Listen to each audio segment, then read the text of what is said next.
Rádio Piauí.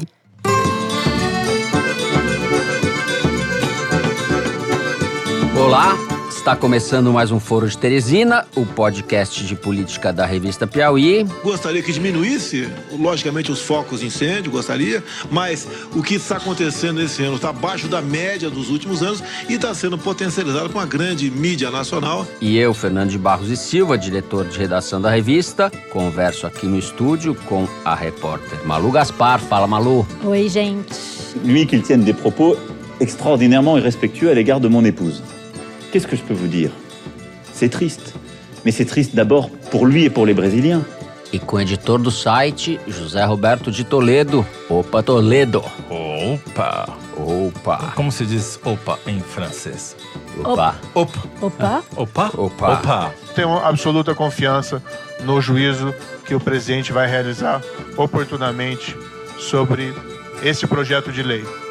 Nessa semana, a gente dedica os 2 primeiros blocos à Amazônia. No primeiro bloco, a gente fala da tragédia em curso e como o avanço das queimadas compromete a floresta. No segundo bloco, nós vamos tratar da questão política, da repercussão internacional dessa crise, do embate do presidente Jair Bolsonaro com o presidente francês Emmanuel Macron. Por fim, no terceiro bloco, o assunto, de certa forma, continua sendo queimada, não é, Toledo? Nós vamos falar da situação do ministro da Justiça, Sérgio Moro. É isso, vem com a gente.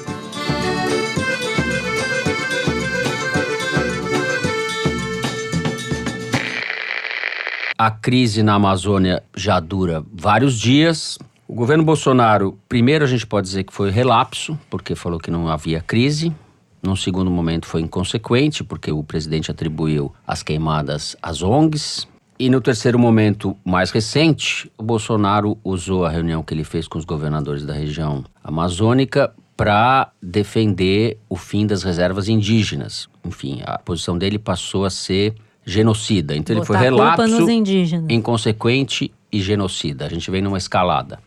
Toledo, você que está estudando aí a evolução da tragédia ambiental propriamente, por onde que a gente vai começar? Bom, vamos começar pelo incêndio, mas para falar do incêndio, a gente tem que falar da causa do incêndio, né? Então, 2019 está sendo o pior ano já registrado pelos dados da NASA, que são os mesmos que são usados pelo INPE. Quem produz os dados são os equipamentos da NASA instalados em 2 séries de satélites que orbitam em torno da Terra e que têm equipamentos que medem tanto a ocorrência de incêndios, e a partir deles você faz a contagem de quantos incêndios houve, quanto medem a intensidade desses incêndios pela radiação infravermelha que eles emitem.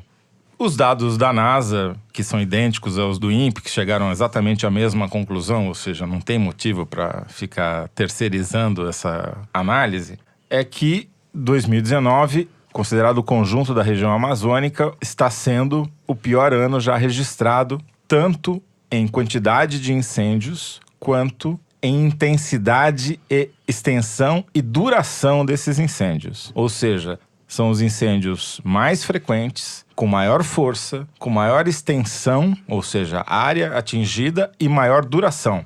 Demoram mais tempo para serem extinguidos. Por que isso é importante? Obviamente pelos impactos que a gente já viu, porque em Londrina o sol um dia foi ocultado pela fumaça, em São Paulo choveu água preta, porque veio da fuligem, que veio da fumaça, que vem não só da região norte do Brasil, mas também da Bolívia e do Paraguai. É uma região que tem queimadas nessa época do ano? Sim, é. Só que os dados históricos estão mostrando claramente que esse ano é muito pior do que os anos anteriores. Não é em todo lugar que é pior. Em alguns lugares, como Mato Grosso, não está tão grave, mas em estados como o Amazonas, por exemplo, nunca se viu nada parecido. Agora, a queimada numa floresta tropical, que é por definição úmida, é sempre induzida por ação humana. Nunca é uma coisa natural, certo? Exatamente. Uma coisa espontânea. Essa é a grande diferença. Como em outras vegetações, você tem mais secas. No Cerrado... Apesar do Ricardo Salles querer dizer que a culpa é da seca, né? O Ricardo Salles não entende nada do que ele fala, para variar, né? No Cerrado é comum você ter fogo propiciado por exemplo, um raio, né? Que vai lá, pega uma árvore seca. No Cerrado a gente sabe, né? Em Brasília, por exemplo, passa 3, 4, 5 meses sem chover. E quando tem a primeira chuva, as pessoas saem na rua comemorando. Na Amazônia não acontece isso. A floresta é úmida e não existe fogo que não seja provocado pelo ser humano. E está mais do que comprovado por todos os estudos de todos os principais especialistas que o fogo está diretamente associado a uma correlação e uma causalidade comprovada entre o aumento do desflorestamento, ou seja, da erradicação da floresta, com as queimadas.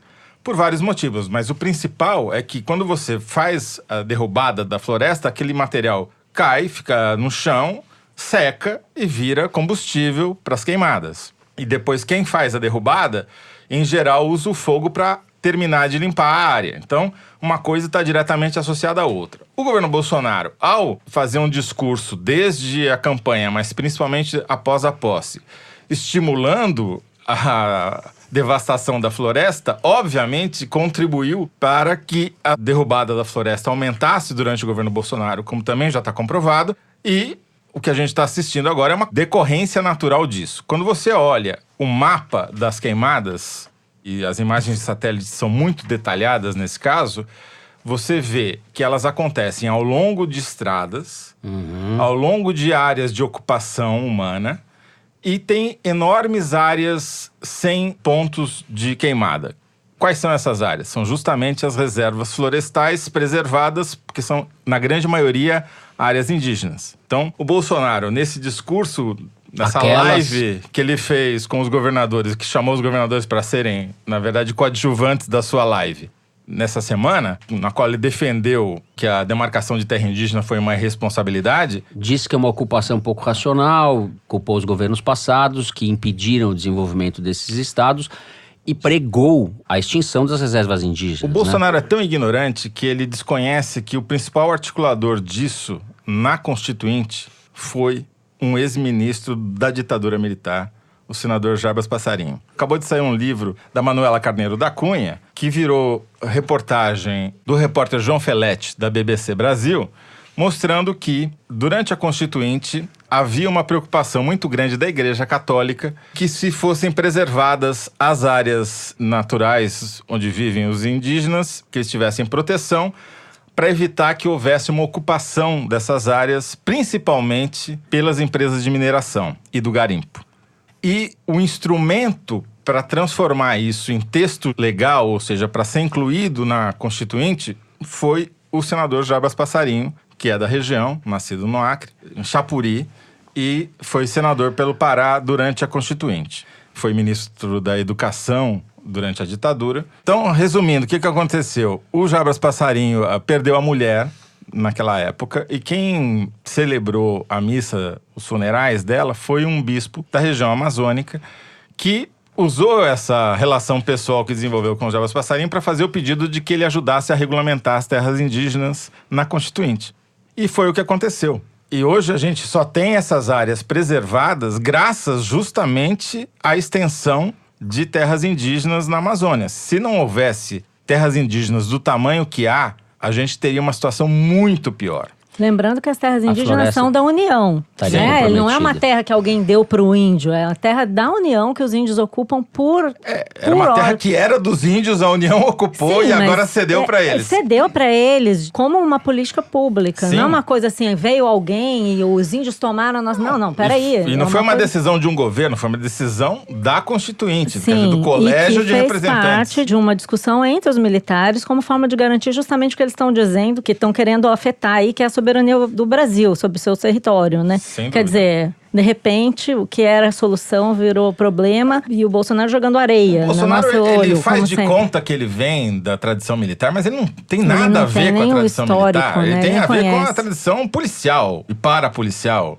A tradição militar não tem absolutamente nenhuma relação, a não ser no pior dela. Sim. Eu queria chamar a atenção para um fato que aconteceu aí nesse processo das queimadas, que eu acho que é muito revelador sobre como o governo Bolsonaro vê a questão ambiental no Brasil, que é o Dia do Fogo. A gente sabe que no dia 10 de agosto, matérias até do site do Globo Rural e outras matérias que vieram depois mostraram que havia uma articulação numa cidade que hoje é um dos focos principais das queimadas, que é Novo Progresso, no interiorzão do Pará, para promover queimadas ao longo da BR-163, como forma de mostrar que eles querem trabalhar, entre aspas, né? Essas queimadas foram organizadas por grupos de WhatsApp. Fui conferir nos dados do TSE, Novo Progresso teve no segundo turno, 78% dos votos para o Bolsonaro, uma cidade bolsonarista. Só a NGO lá, só a NG, né? A gente vê que só tinha a NG lá em Novo Progresso. Novo Progresso, Altamira, eu dei uma olhada nas cidades dessa região. A cidade que menos teve voto ali foi 60% para o Bolsonaro no segundo turno. Então, é uma região bolsonarista que provavelmente votou nele confiando nesse discurso antiambientalista dele e promoveu esse Dia do Fogo, vários focos de queimada ao longo da rodovia no dia 10 de agosto, por conta do apoio que o Bolsonaro dá a esse tipo de discurso. Isso foi dito antes do fogo, né? Foi Sim, anunciado antes, vamos queimar. Mas é aí que eu queria chegar. Você tem grupos de WhatsApp, que é o instrumento bolsonarista por excelência de comunicação. Diário Uma oficial. cidade bolsonarista fazendo queimados. Você teve um aviso do Ministério Público 3 dias antes de que isso ia acontecer. E o chamado grupo de elite, tropa de elite do IBAMA, não foi acionado, não há o que dizer a respeito disso, mesmo sendo 13 caras, esses 13 caras não foram acionados para combater a queimada. Então é o seguinte, há uma responsabilidade do governo federal sobre isso. Eu me pergunto onde é que estava o general Heleno, ele devia estar fiscalizando o tweet de jornalista, ao invés de estar fiscalizando... Estava abrindo a conta dele no Twitter. Porque isso estava abrindo a conta dele no Twitter. Isso é papel de inteligência. Se eles estão tão preocupados com a soberania nacional e com questões que possam afetar a soberania nacional, eles deveriam estar monitorando isso como quem monitora qualquer ameaça ao território nacional. Como é que a gente vai acreditar na inteligência do general Heleno, já que ele é o chefe da inteligência? Porque ele confundiu essa semana e publicou no Twitter uma sátira do jornalista Renato Terra, publicado na Folha de São Paulo, que é uma coluna de humor, real, né? como se fosse uma reportagem. Consegue distinguir o humor. Botou palavras na minha boca, senhor general. É piada. Ele levou piada a sério. E não tinha ninguém, nem o general E é o chefe da Heleno. inteligência. Exato. Aí dessa constatação decorre a próxima. Ele não teve capacidade, nem ele, nem ninguém no governo, para perceber que esse assunto não é um assunto que você pode transformar em guerra ideológica. Eu vi no Facebook outro dia uma frase de um analista de direita que foi assessor do Bolsonaro, um cara chamado Bernardo Santoro, foi estrategista do Bolsonaro. Eu vou roubar porque achei ótimo. Ele disse que o presidente errou feio, errou rude, porque ele não percebeu que na questão ambiental não há espaço para você fazer guerra ideológica. A questão ambiental hoje é consenso entre esquerda e direita. Talvez no Brasil não seja tanto, mas no resto do mundo é. E não é por uma questão de preferência ou porque as pessoas são boazinhas. Existe um amadurecimento da questão ambiental. E o presidente testou esses limites até o extremo. Se ele hoje está colhendo os frutos, teve um dia de cão na sexta-feira, porque o mundo inteiro foi para cima dele, ele foi obrigado a fazer um pronunciamento na TV tentando se mostrar moderado, foi porque ele mesmo plantou isso. Vamos lembrar que ele cortou verbas do IBAMA. Terça-feira, os funcionários do IBAMA divulgaram uma carta dizendo que o Ministério reduziu em 24% o efetivo da fiscalização ambiental nesse ano. Ele brigou com o INPE e ele brigou com o Fundo Amazônia, dizendo, mais uma vez, que era um fundo que patrocinava ONGs, quando, na verdade, 60% do dinheiro do fundo vai para a União, estados e municípios. Quando tem as queimadas, ele diz que não tem recurso. Que não tem dinheiro. Ou seja, ele não tem informação, ou se tem informação, joga na desinformação, como a gente já sabe que ele faz. O Augusto Heleno, que deveria ser a assessoria de inteligência dele, também não faz. E aí, depois, se ele colhe tudo isso, não adianta dizer que a culpa é dos índios, das ONGs, a culpa é só dele. Eu entendo quando você fala que a questão ambiental é consenso entre esquerda e direita, você está se referindo ao setor do agronegócio, por exemplo, que está muito contrariado com as atitudes do governo. Com certeza, vários setores da direita. Porque objetivamente estão sendo prejudicados. Sim. Agora, eu acho errado a gente falar que é consenso, porque está em curso essa cruzada do governo Bolsonaro contra o meio ambiente, que coloca a questão ambiental no centro da discussão política. Então, existe uma discussão política, sim. Ela é importante. O Bolsonaro está alinhado, por exemplo, com o Trump nessa questão. O Trump elogiou a política do Bolsonaro para a Amazônia e é uma política criminosa. Você elencou omissões e atitudes dele que caracterizam uma política criminosa para a Amazônia. Sim, mas né? veja que todos os ex-ministros do meio ambiente de governos à direita e à esquerda estão indo hoje ao Congresso defender essa pauta. Boris Johnson, assim que começaram as queimadas, que ninguém pode dizer que seja de esquerda, foi defender, eu foi só falar achei contra. Importante localizar o próprio isso. Macron não é propriamente de esquerda, né? Não, vamos traçar uma linha que eu acho que é importante. Primeiro, o governo incentivou a derrubada da floresta. Depois, negou que houvesse queimada. Daí, pressionado pelos fatos, foi mudando de posição, né? Primeiro ele reconheceu que há queimadas e falou, não, mas a culpa não é do homem, a culpa é da seca. Daí mostraram as evidências empíricas de que não. Bom, então houve queimadas e elas são excepcionais, mas a culpa não é da minha base eleitoral, a culpa é das ONGs, da esquerda. E daí vem a pressão internacional. Quer dizer, foi um choque do agro-ogro, que é o Naban Garcia, que está lá no governo, é o principal representante da UDR, essa entidade de saudosa memória, e os caras que ganham dinheiro efetivamente, que exportam. Por exemplo, hoje saiu uma carta, quarta-feira, do Centro de Indústrias de Cortume do Brasil, ou seja, os exportadores de couro. O Brasil exporta 2 bilhões de dólares por ano de couro, dizendo que começou uma campanha para não importar couro do Brasil, por causa da Amazônia. Posso falar? Você sabe o que eu vou falar, né? Money talks. Bullshit walks. Concordo com você, ninguém está sendo bonzinho. Existe uma demanda nesses mercados consumidores por produtos sustentáveis. Talvez seja o primeiro caso em que o governo foi trocando de discurso. De um dia para o outro, ele foi trocou 3 ou 4 vezes de discurso.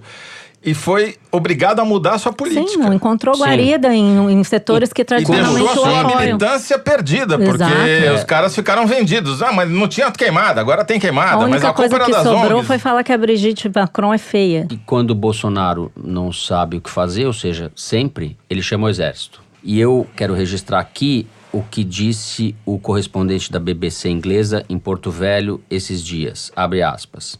O que chama atenção no centro de comando da operação dos militares é a espantosa falta de atividade. E, dada a escala da crise, a ausência de qualquer sentido de urgência. Isso explica a fúria que muitos sentem no Brasil. O presidente culpou a mídia, o tempo, até mesmo as ONGs. Fecha aspas. Ou seja, a mobilização toda dos militares parece uma imensa operação de relações públicas, não tem efetividade nenhuma. Uma das fotos que eles publicaram não era nem de agora, era velha. Um ponto. O segundo só que eu queria falar é insistir que ontem, terça-feira, o Bolsonaro usou esse momento dramático da vida brasileira, da vida mundial que está se passando na Amazônia, para fazer discurso pela extinção das terras indígenas.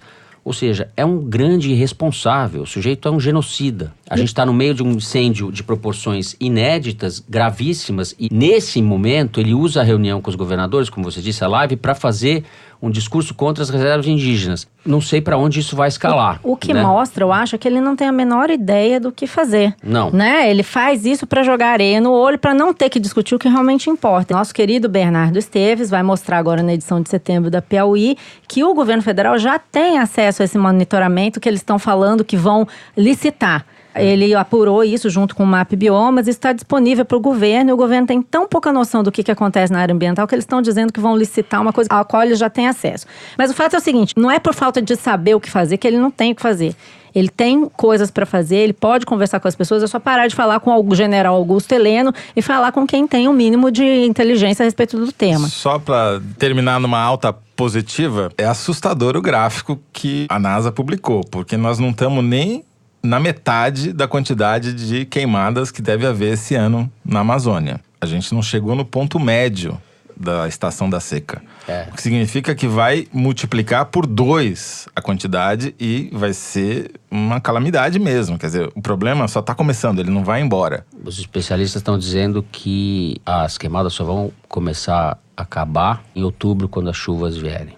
Bom, vamos continuar falando de Amazônia, da questão internacional da reação dos países ao incêndio e da briga entre Jair Bolsonaro e Emmanuel Macron.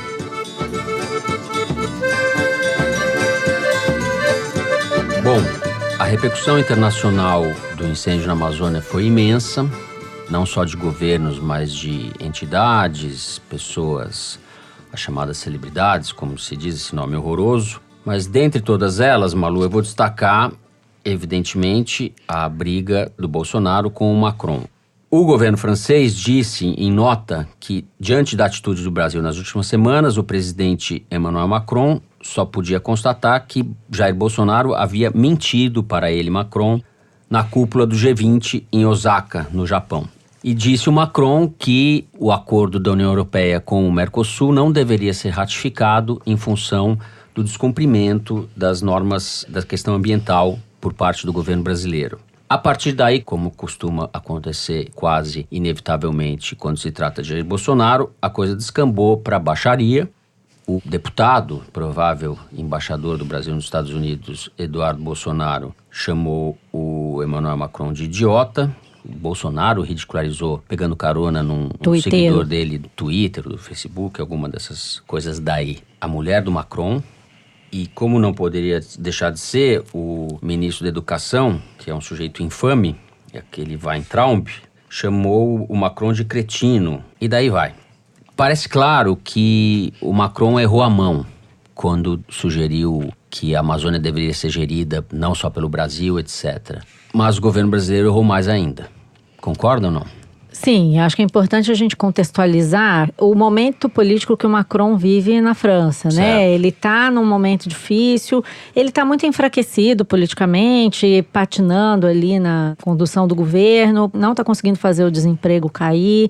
Recentemente, até o ministro do Meio Ambiente dele foi obrigado a se demitir porque foi flagrado comendo lagosta numa recepção super chique, pegando dinheiro para reforma de apartamento. Não tinha nada a ver com o meio ambiente, mas o ministro tinha essa padrão ostentação. Então, o Macron, ele está sob pressão interna e ele sabe, ao contrário do Bolsonaro, que se existe um tema que une os franceses é a questão ambiental. Na França, não há político à direita ou à esquerda que possa fazer um discurso antiambientalista, como é o que é feito no Brasil, e não apanhar. Então ele pensou, onde é que eu posso surfar? Tem que lembrar também que é o seguinte, ele apanhou muito de um público que foi eleitor dele, que eram os fazendeiros franceses, quando fechou o acordo da União Europeia com o Mercosul.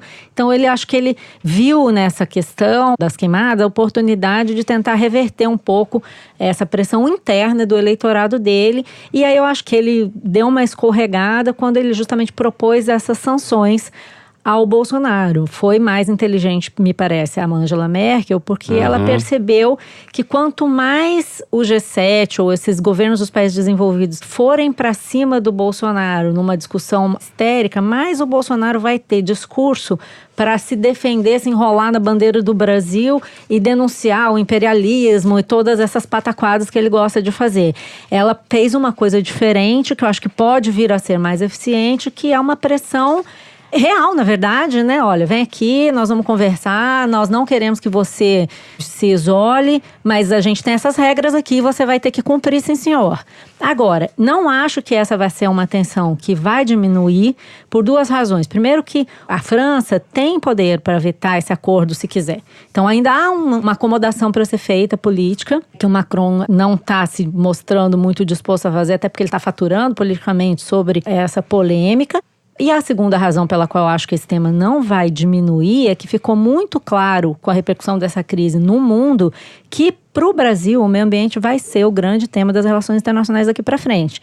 O Brasil não vai mais conseguir evitar, principalmente por causa desse estrago todo, tocar nessa questão. Nós vamos ter uma Assembleia Geral da ONU em setembro, em que o Bolsonaro vai ser cobrado. Eu nem sei como é que ele vai fazer, se ele vai fazer discurso, o que ele vai fazer com isso, porque ele agora está no foco da atenção internacional, sem ter nada para dizer, e mais, sob pressão dos mercados compradores dos produtos brasileiros. O Toledo citou aí o exemplo dos compradores de couro do Brasil.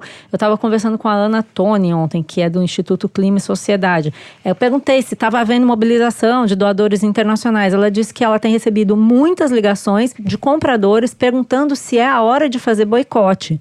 Quer dizer, está todo mundo pensando em sanções econômicas ao Brasil. Não é à toa que a ministra Tereza Cristina, da Agricultura, foi quem chamou o Bolsonaro a atenção e falou, vem cá, nós não podemos brincar com esse tema dessa forma. Então, é importante que o Bolsonaro se toque que existe um novo contexto no mundo. Há uns dias foi publicada uma pesquisa que mostra que 50% dos consumidores chineses de 18 a 35 anos só compram produtos que eles saibam de onde vem, como é produzido e que sejam sustentáveis. Existe uma onda na opinião pública mundial, principalmente mais jovem, por produtos sustentáveis. Então não adianta ele ficar fazendo esse discurso, porque quanto mais ele chama para briga, mais o mundo o pressiona. E nessa briga ele pode gritar o que ele for. Tá evidente que ele é o polo mais fraco, né? A Tereza Cristina, a quem você se referiu, que é paradoxalmente mais ambientalista que o ministro do Meio Ambiente, por razões puramente pragmáticas, porque ela defende o agronegócio. E ela vem se tornando um polo de sensatez num governo de insensatos. Vocês notaram que vocês não mencionaram nenhuma vez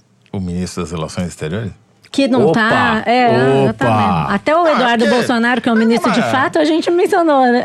É uma crise doméstica, né? Aquele Então, personagem do Adoniran Barbosa, é o Ernesto. o ministro das Relações Exteriores. Eu nem sei o nome dele, porque é irrelevante, né? O Ernesto. Não, mas ele tava lá anotando naquela foto do Twitter. Lembra que o Bolsonaro botou no fim de semana que o Netanyahu tava oferecendo ajuda? E ele tava lá anotando no caderno tudo. Acho que ele tá trabalhando. O ministro das Relações Exteriores é tão insignificante que a gente nem lembra o nome dele e não precisa lembrar, porque ele não serve pra nada mesmo, né? Porque o que o Bolsonaro tá percebendo agora, talvez, se ele tiver algum juízo, é que nomear puxa-saco não adianta nada.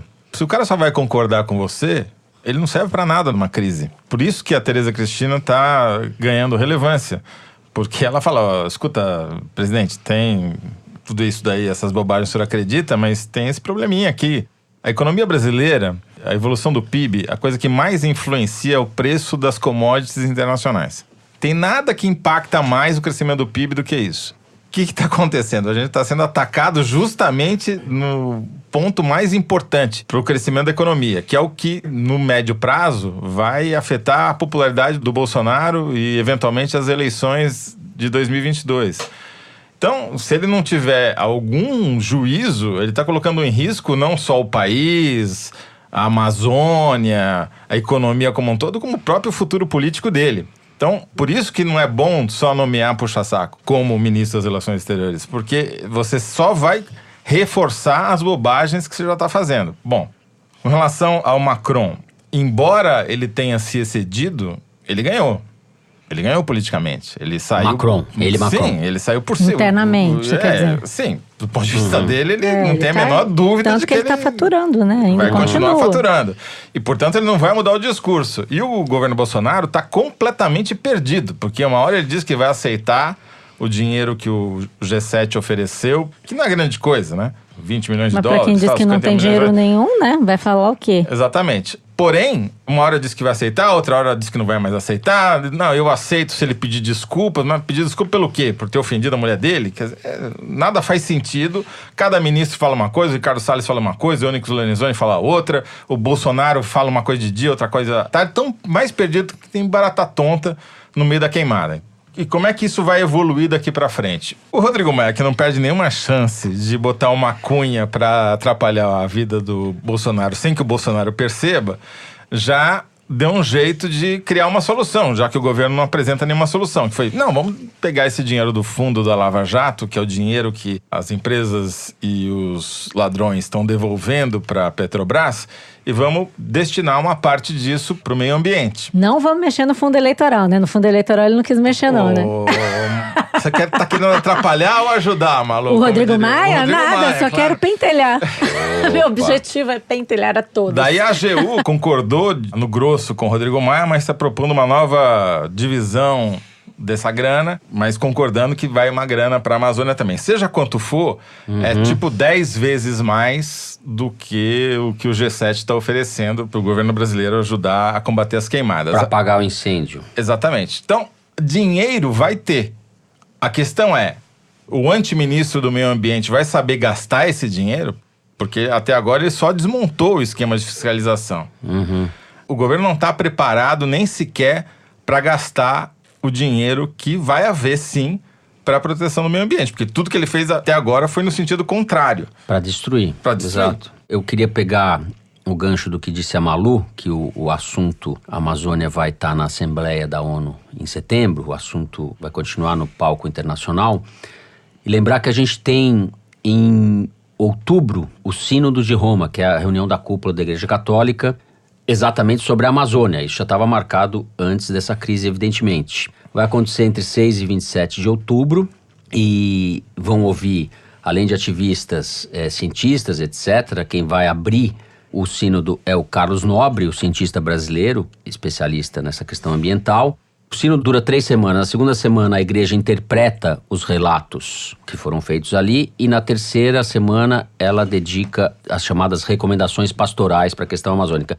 Ou seja, a gente vai ter mais um capítulo de vexame do Brasil, porque o governo brasileiro vai se opor ao que a Igreja Católica vai falar, provavelmente porque vai ouvir muita gente, vai falar coisas razoáveis. E a gente não pode esquecer que na região amazônica a presença da Igreja Católica é fundamental. Basta citar a Comissão Pastoral da Terra, sem a qual a barbárie lá seria ainda maior do que já é. É isso. A gente termina assim o segundo bloco e antes do terceiro vamos ao número da semana. O Luigi Maza, nosso produtor, lê pra gente um número tirado da seção Igualdades do site da Piauí e a gente comenta. Qual o número, Luigi? 35, Fernando. 35. Então, 35 é o número de pessoas que foram mortas por semana, em média, pela Polícia do Estado do Rio de Janeiro nos 7 primeiros meses desse ano. Nesse mesmo período do ano passado, 2018, a média foi de 28 pessoas por semana, ou seja, houve um crescimento significativo de lá para cá. E o ano passado, é bom lembrar, foi o ano que bateu o recorde de mortes pela polícia no Rio. Foram 9 pessoas assassinadas a cada 100 mil habitantes, a maior taxa da história. Em números absolutos, em todo o ano de 2018, a polícia matou 1.534 pessoas no estado do Rio. Em 2019, só até julho, já foram 1.075 mortos. Só no primeiro semestre, a Polícia do Rio matou o dobro de pessoas que a polícia nos Estados Unidos inteiro. Tá ficando feio até para a Polícia de São Paulo, que tem uma tradição de fatalidades também, que tá ficando muito atrás da Polícia do Rio de Janeiro em letalidade. 2018 foi 5 vezes maior a taxa de mortos pela polícia no Rio do que em São Paulo, computada aí já a população. A gente falou disso semana passada, quando houve o caso da Rio-Niterói, o sequestro e a morte do sequestrador. Eu até citei um artigo do Pedro Abramovay falando da estatização dos homicídios no Rio, né? Que você tinha uma diminuição, na verdade, do índice de homicídios geral, mas compensado pelas mortes da polícia que não são computadas como homicídio. Exatamente. Sendo que isso está dando crédito político para o governador. Então não tem a menor possibilidade de diminuir essa tendência. Bom, é isso. Vamos então ao terceiro bloco, falando de Sérgio Moro. Muito bem. O processo de esvaziamento, vamos chamar assim, do ministro Sérgio Moro, segue a todo vapor. Nessa última segunda-feira, por exemplo, o Jair Bolsonaro disse numa das redes sociais, todo respeito a ele, Sérgio Moro, mas o mesmo não esteve comigo durante a campanha. Ou seja, ele não está perdendo ocasião para dar uma cutucada, além de ter feito coisas muito concretas, como, por exemplo, tem pedido que o COAF fosse para baixo da asa do Moro. Malu, a gente está diante de uma iminente saída do Moro? Ou essa fritura continua? Ou as coisas se acomodam? Tá difícil de cravar alguma coisa, mas o que eu já consegui saber de pessoas que falam com o Moro, que têm conversado com ele ultimamente, é que ele está emitindo alguns sinais na linha de: se o Bolsonaro quiser, ele vai ter que me demitir. Eu não vou pedir demissão. Supostamente, esse é o cálculo que ele está fazendo agora, apostando na popularidade que ele e a Lava Jato ainda têm, né? A gente viu algumas pesquisas mostrando isso na semana passada, que ele é o ministro mais popular do governo, disso não há dúvida, e ele acho que está apostando que ele ainda tem esse capital político. Eu acho que esse cálculo faz sentido, porém ele também tem data de validade, né? É preciso que o Sérgio Moro diga, afinal, ou demonstre se ele ainda continua defendendo a pauta anticorrupção ou não, porque por enquanto o que a gente está vendo dele na mais das vezes é silêncio diante de determinadas atitudes que vão frontalmente contra a pauta do combate à corrupção. Tem um dado que eu acho importante a gente lembrar: essa decisão do ministro Dias Toffoli de suspender colaborações de agências de inteligência financeira com investigações de corrupção e outras, o uso de informações de agências de inteligência financeira, e o Sérgio Moro foi falar com o Toffoli no Supremo e isso desagradou o Bolsonaro. Até o jornal o Globo publicou isso, e o presidente encarou isso como um ataque frontal a ele, uma tentativa de minar o seu próprio poder, porque as investigações são sobre o Flávio Bolsonaro. Isso que eu ia né? falar, nunca é demais a gente lembrar. E aí ele se sente frontalmente atacado, vai para cima da Polícia Federal. E aí agora a gente tem esse cenário, em todo mundo com a respiração em suspenso aqui no Rio de Janeiro, esperando para ver se o comandante da Polícia Federal do Rio vai ser mesmo alguém ligado à corporação, ou se vai ser um nome do Bolsonaro. E a gente tem um outro componente que surgiu a partir do fim de semana, que é o comportamento do público mais lava-jato, aí, mais ligado à lava-jato, contra setores do bolsonarismo, né? Houve algumas manifestações pequenas pelo Brasil, mas que fizeram um certo barulho, em que bolsonaristas como a deputada Carla Zambelli, ligada ao governo, foram vaiados, foram hostilizados por manifestantes que consideram que o presidente Bolsonaro está promovendo um ataque contra a investigação.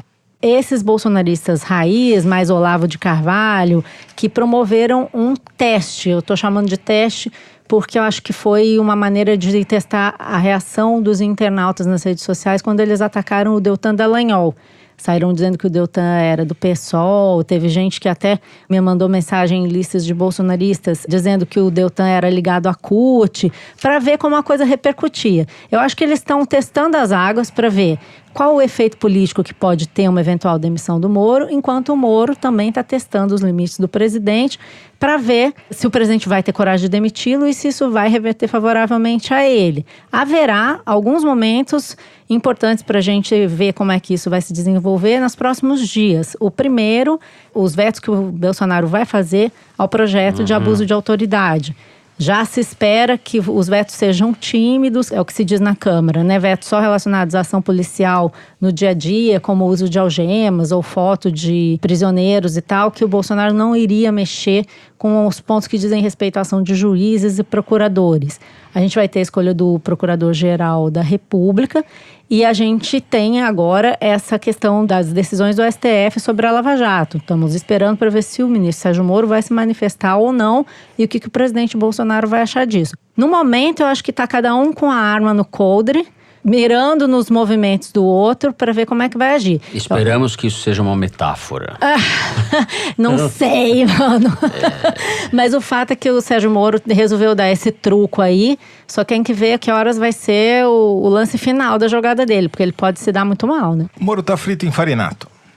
Farinato. Por quê? Ele não tem o que fazer. O Bolsonaro tá fazendo a tática Capitão Nascimento, pede pra sair e ele só põe o rabo mais entre as pernas. A reação dele é tão tímida que dá a medida da sua falta de poder, da sua impotência. Ele vai lá e faz uma visita à Polícia Federal no Rio de Janeiro, como que tentando simbolizar que tá apoiando. Ninguém nem percebeu. Se alguém não tivesse feito uma nota plantada na imprensa, ninguém nem teria percebido que foi um gesto de rebelião. Por que ele não tem alternativa? Se ele pedir para sair, ou se o Bolsonaro demiti-lo, o que eu não acredito, porque eu acho que o Bolsonaro, a tática justamente é sangrar o Moro para ele se desgastando e perdendo capital político o máximo que o Bolsonaro conseguir fazer. Na hipótese dele pedir para sair, ele corre o risco de ver o CNJ, o Conselho Nacional de Justiça, julgar alguns dos 10 processos que tem contra ele lá. E há um precedente aberto pelo próprio CNJ de um ex-juiz que também renunciou à magistratura e que foi julgado pelo CNJ e foi condenado. E a condenação é a perda dos direitos de ocupar cargo público, o que tornaria o Moro inelegível e nem sequer poderia virar secretário do Dória. Que é a porta de saída política dele. O Dória já está fazendo toda a dança do acasalamento. E o Dória, ele tenta atrair o Moro para o seu lado, mas ele não quer compromisso também. Porque o Moro, além do desgaste político, da perda de poder, da impotência, ninguém mais nem sequer fala do plano de segurança dele, ele sofreu uma derrota gravíssima essa semana, quando a segunda turma do Supremo Tribunal Federal anulou pela primeira vez uma condenação do Moro, no caso do ex-presidente da Petrobras, do Bendini, com um argumento muito interessante para os réus da Lava Jato, porque, segundo os próprios procuradores, essa decisão tem o poder de se estender a todos eles. Qual foi o argumento dos advogados do Bendini? O Moro considerou que todos os réus, delatores ou não, eram iguais e, portanto, deu o mesmo prazo para as considerações finais, que é a última coisa que tem no processo, para todos eles. E os advogados do Bendini falaram, não, mas vem cá, o cara é delator. Como delator, ele é um assistente da acusação. Eu preciso ter um prazo extra para me defender dessa acusação que o delator fez. Como é que eu vou me defender se eu não sei qual é a acusação? Se eu vou apresentar os meus argumentos junto com quem me acusa? Esse argumento foi acatado por 3 ministros da segunda turma, entre eles a Carmen Lúcia, que não é um voto que se considera automático a favor da Lava Jato e do Moro, ao contrário, o que abre um precedente muito ruim para o Moro, porque se esse caso for ao plenário, como o Ministério Público já se manifestou, mas tem a MPF também se manifestou, que é o Merval Pereira, a empresa dele chama MPF, aquela que vende palestra para o Sesc, se manifestou também dizendo que esse é um caso que tem que ir para o plenário, na opinião do Merval. E eu concordo com o Merval nesse aspecto, porque vai ter que se decidir se, de fato, as considerações finais dos réus, que são também acusadores, ou seja, que são delatores, devem preceder as considerações finais de quem só é acusado. Se isso acontecer, muitos dos condenados pela Lava Jato podem ter suas condenações anuladas, inclusive o Lula.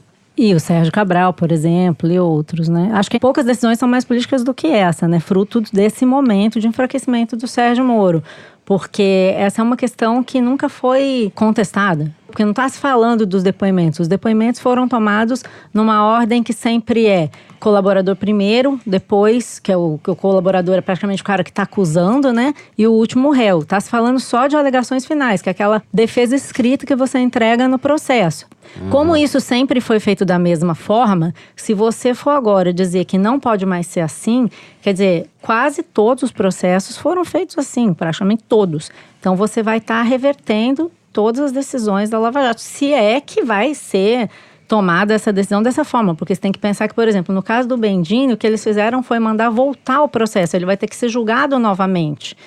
Então você adia várias decisões, você dá margem à prescrição, claramente uma discussão que se tivesse acontecido 2 ou 3 anos atrás, não teria cabimento. Imagina, se a segunda instância, que era uma coisa muito mais clara e que tinha um clamor público, foi adiada, o ministro Toffoli botou lá numa gaveta, escondeu aquilo e deixou quieto para não ter que viver o desgaste dessa discussão, essa discussão não teria sido pautada.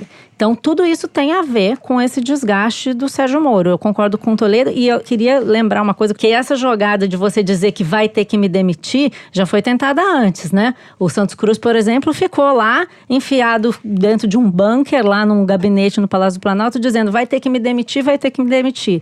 Foi demitido, saiu quieto. No caso do Moro, de virou qualquer forma, um ninguém para a opinião pública. É mais complicado. É mais complicado. Mais. E assim, por exemplo, hoje o Major Olímpio, que é o senador do PSL, muito ativo para o Lava Jato, está dizendo que está pensando em sair do PSL por causa de algumas atitudes, entre aspas, do governo, que claramente tem a ver com essa questão do Moro.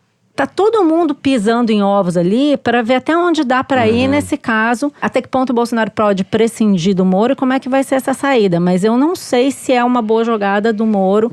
Como você mesmo falou, ele tá no meio da queimada. Daqui a pouco ele vira carvão e aí, meu filho, não tem volta, né? O fato é que o casamento de ocasião do Bolsonaro com a pauta liberal e com o posto Ipiranga com o Paulo Guedes está durando mais do que o casamento Exatamente. de ocasião também do Bolsonaro com a pauta da anticorrupção. Tá né? rolando um divórcio, Isso tá, né? Separação litigiosa. A gente achava, ouvia antes de começar o governo, o Paulo Guedes como uma coisa que teria prazo de validade muito pequeno, né? Muitas pessoas falavam isso. O que a gente está vendo é uma deterioração muito rápida desse casamento aí em torno da moralidade pública, digamos assim. O governo Bolsonaro vai terminar muito diferente do que começou. E os aliados vão ser completamente outros do que aqueles que ele montou no início do governo. Eu não vou nem falar os boatos que eu tô ouvindo sobre quem pode substituir o Moro. Porque o bolão já está rolando no Congresso. É o Queiroz. Não, eu nem pretendo. Olha, eu acho melhor nem falar, porque quando você fala, a coisa se realiza. Depois vão dizer que fui eu que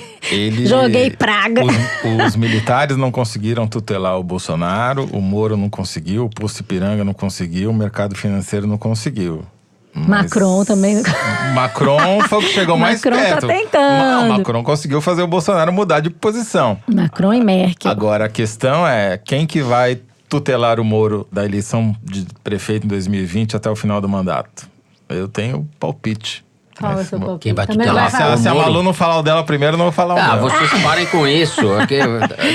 Eu acho que vai ser a política tradicional.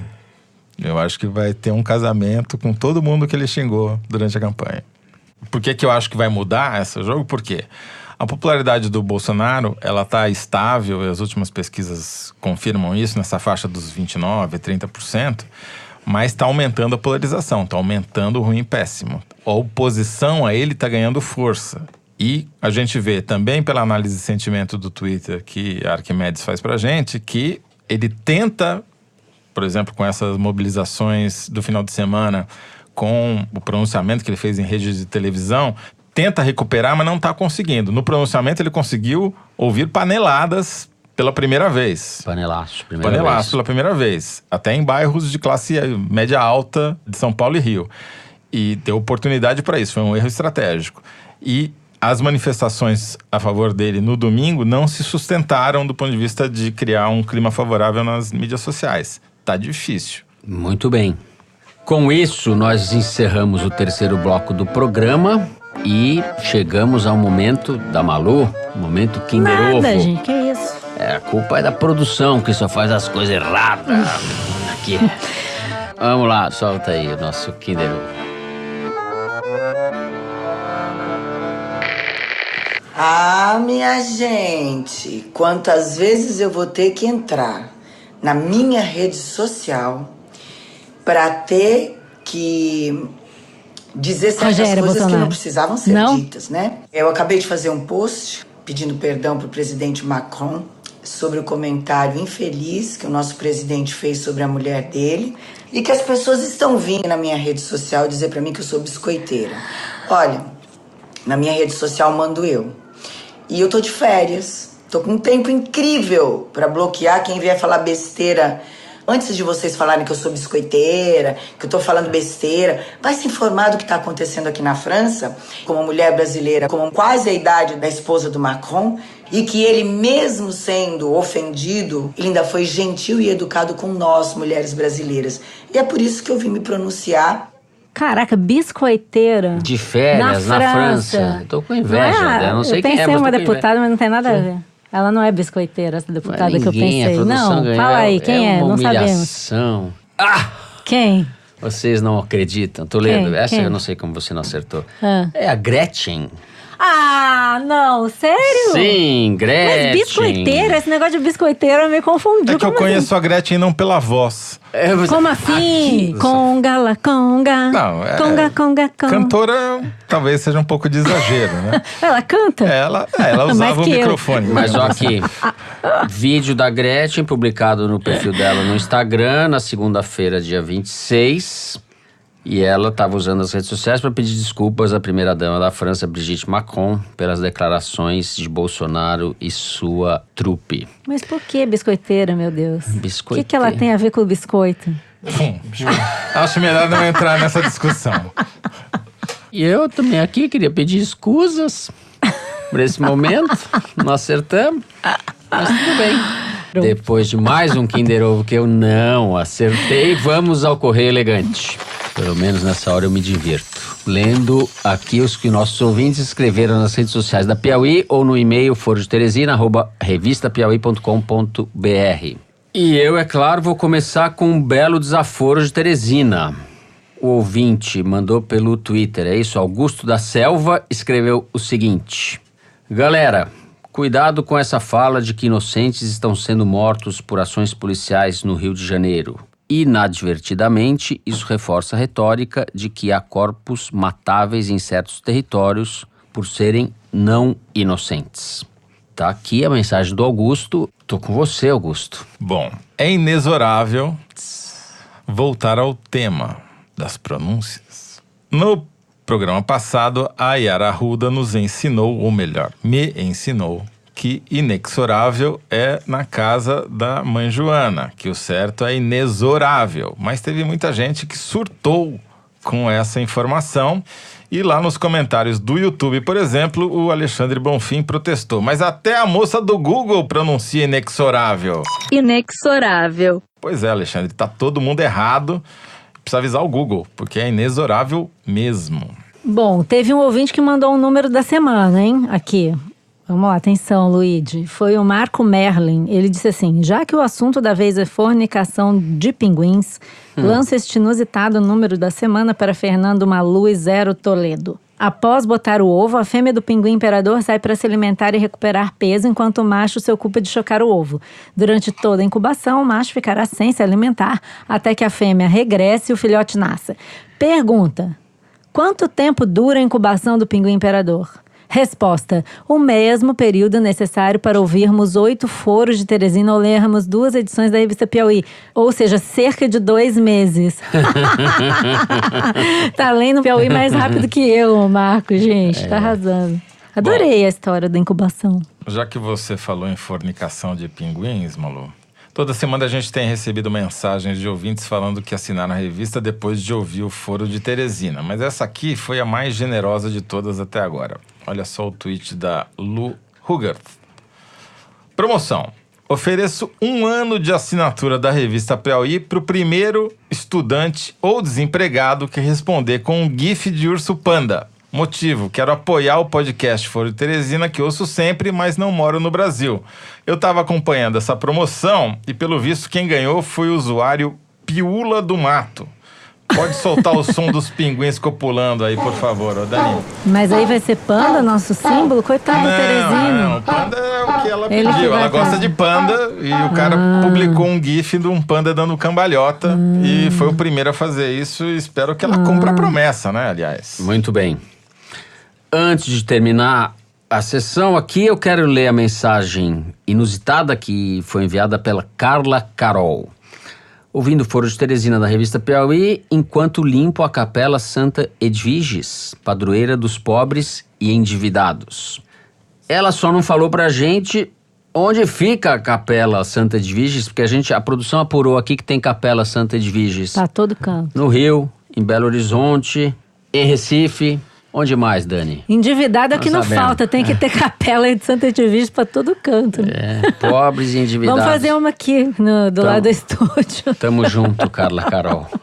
Com isso, o programa dessa semana fica por aqui. O Foro de Teresina é uma produção da Rádio Novelo para a revista Piauí. A nossa diretora é a Paula Scarpim. Os nossos produtores são o Luiz Maza, a Mari Faria e a Ana Carolina Santos. A Júlia Sena grava o vídeo do Foro Privilegiado, o teaser que a gente publica toda semana no YouTube e nas redes sociais da Piauí. A edição do programa é da Mari Romano e da Luísa Silvestrini. O João Jabassi faz a finalização e a mixagem do Foro, além de ser o intérprete da nossa melodia tema, composta por Vânia Salles e Beto Boreno. A responsável pela nossa coordenação digital é a Kelly Moraes. O Foro de Teresina é gravado no Estúdio Rastro, em Ipanema, com o Dani Di. Eu, Fernando de Barros e Silva, agradeço mais uma vez a companhia de Malu Gaspar. Tchau, tchau, gente. Au revoir. Au revoir. Au revoir, né? Au revoir é ótimo. Au revoir dos pássaros. E de José Roberto de Toledo. Ça va, opa. Opa. A bientôt, como diriam os franceses. Até a semana que vem.